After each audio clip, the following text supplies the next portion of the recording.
بسم اللہ الرحمن الرحیم۔ السلام علیکم ورحمۃ اللہ وبرکاتہ۔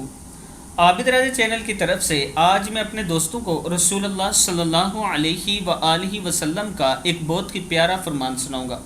اس سے پہلے میں اپنے تمام دوستوں سے گزارش کروں گا کہ اس ویڈیو کو آپ نے آگے ضرور شیئر کرنا ہے۔ امت کے متعلق رسول کریم صلی اللہ علیہ وآلہ وسلم کی کون سی دعا قبول نہ ہوئی؟ رسول اللہ صلی اللہ علیہ وآلہ وسلم نے ارشاد فرمایا، میں نے اللہ تعالیٰ سے اپنی امت کے لیے 3 چیزیں مانگی تھی، اللہ تعالیٰ نے 2 عطا فرمائی اور 1 سوال قبول نہیں فرمایا۔ میں نے یہ مانگا تھا کہ میری امت پر بیرونی دشمن مسلط نہ ہو، اللہ نے مجھے یہ چیز عطا فرما دی، نمبر 1۔ نمبر 2، میں نے اللہ سے یہ درخواست کی کہ انہیں غرق کر کے ہلاک نہ کرے، اللہ نے مجھے یہ چیز بھی عطا فرمائی۔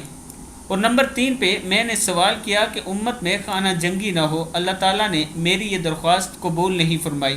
ابن ماجہ میں یہ حدیث موجود ہے۔ میں اپنے دوستوں سے گزارش کروں گا کہ اللہ تعالیٰ سے توبہ استغفار کرتے رہا کریں اور اللہ کے حضور یہ دعا کیا کریں کہ اللہ تعالیٰ ہم سب کو، پوری امت کو ایک کر دے اور ایک پیج پر لے آئے۔ السلام علیکم ورحمۃ اللہ وبرکاتہ۔